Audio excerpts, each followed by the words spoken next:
क्या बात है, चलिए शुरू करते हैं। हिंदुस्तान में 7 लाख गांव थे, 32,000 गांवों में बिजली थी, और अगर हमारा रिकॉर्ड देखेंगे 60 साल का, तो उसके अंदर 11,500 गांव को पर ईयर बिजली दी गई। अब तू गया बेटा, अब तू गया देख। तो बिजली की बात कर रहे हैं, मैं इनसे पूछ रही हूँ कि जब बिहार में आरजेडी की सरकार थी, आप मुझे बताइए कितनी बिजली आती थी, और आज चल के देखिए कितनी बिजली आ रही है। हर गली हर मोहल्ले में सड़क की हालत देख लीजिए, बिजली की हालत देख लीजिए, पानी की हालत देख लीजिए, खुद शर्म से आ जाएगी आपको।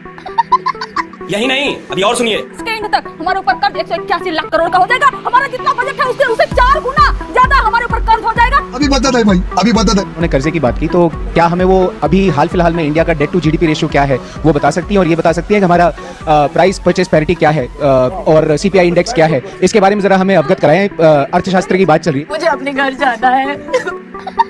जिस पार्टी के एक ही परिवार के 5 लोग सांसद हों, उसमें आप लोगों का क्या विजन है सर? आप लोग कैसे देख रहे हैं कि अगर एक परिवार का 5 सांसद, समझ रहे हैं, बहुत बड़ी बात है, तो आप लोग क्या काम कर रहे हैं कि परिवारवाद कैसे खत्म करेंगे? विजन आपका कहाँ जा रहा है? आइए देखते हैं, मजा आएगा। मेरा ये मानना है कि हमारे पास इस वक्त ऐसे लीडर हैं जो हमको अच्छी दिशा में लेकर जा रहे हैं आगे।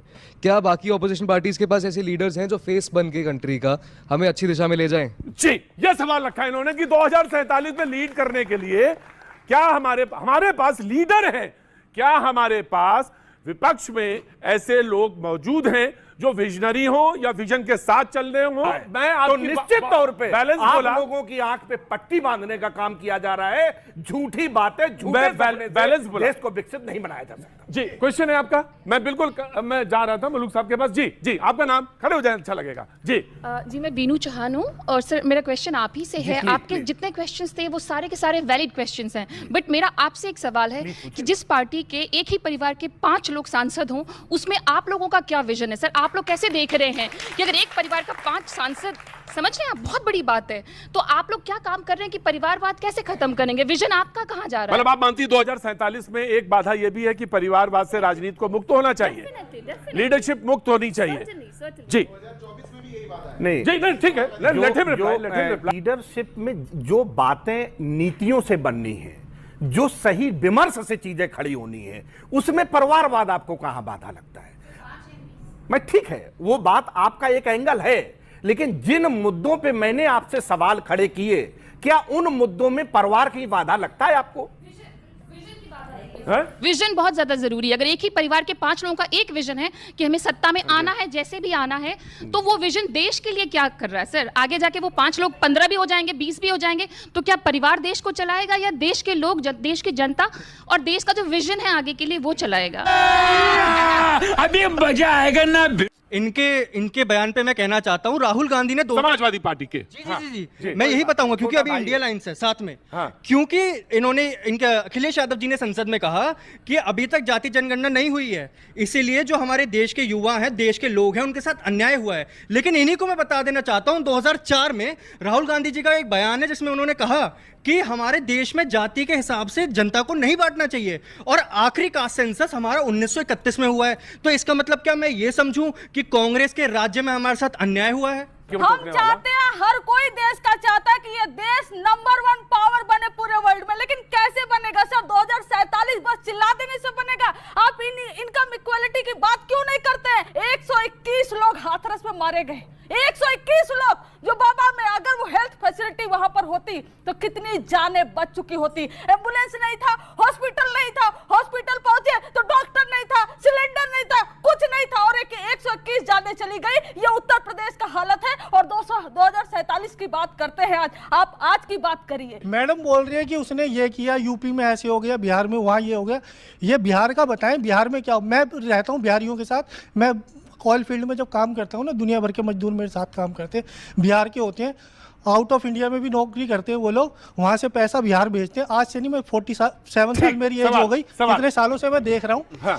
वो पैसा बिहार भेजते हैं, बेचारों की हालत इतनी बुरी होती है, बाद में फिर आते हैं नौकरी करने, उनके घरों में ये हो गया, कभी वो हो गया, लूट मार। सवाल यहाँ से ये निकाला, क्या नाम है तुम्हारा? प्रज्ञा मिश्रा। क्या उम्र है तुम्हारी? 19 साल। 2047 यानी 20 साल और मान ले, 22 साल और 23 साल और, है ना? 23 साल बाद, ठीक है, हाँ सही है। तो तुम उस समय होगी लगभग 42 की। तो कैसा देखना चाहती हूँ भारत, तो किस तरह का भारत, ये जानना चाहते हैं सारे लोग।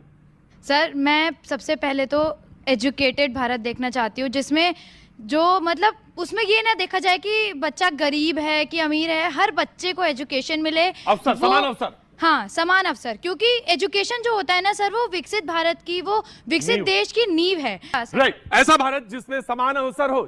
युवा के कुछ सवाल जी। पिछले 10 साल में हिंदुस्तान में 50,000 सरकारी स्कूल बंद हुए। हमारी सरकार तो नहीं थी।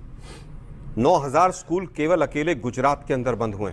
आलोक जी, वो गुजरात के स्कूलों के बारे में कहते हैं कि जिस स्कूलों में परिधि में बच्चे कम थे, उस स्कूल को मर्ज कर दिया बड़े स्कूल में।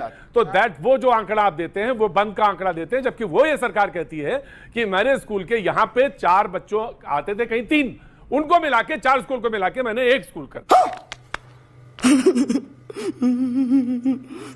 अभी इन्होंने कहा कि साहब बिजली नहीं दे पाए थे। हिंदुस्तान में 7 लाख गांव थे, 32,000 गांवों में बिजली थी, और अगर हमारा रिकॉर्ड देखेंगे 60 साल का, तो उसके अंदर 11,500 गांव को पर ईयर बिजली दी गई है। चीटिंग करता है तू।